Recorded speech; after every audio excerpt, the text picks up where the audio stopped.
একটা টান দে দোস্ত আমি খাই না মামা, আমি খাই না, তুই তো জানোস। বাবা একটা টান দে না আমি দোস্ত আমি খাই না, আমি খাই না। এই আব্বাই ফোন দিছে রে, আব্বাই ফোন দিছে। আসসালামু আলাইকুম আব্বা। হ্যাঁ আব্বা, আমি রাইদের সাথে আছি। হ্যাঁ কথা বলবেন। দে রাইদকে দে।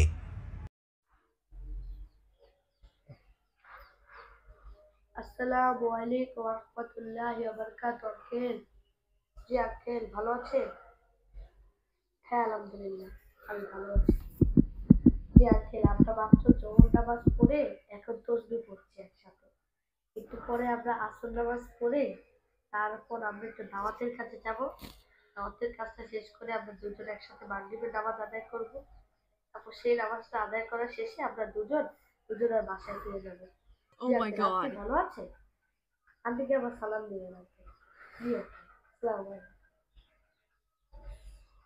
ওরে বাটপার, ওরে চিটার, তুই তো ঠান্ডা মাথা শয়তান রে।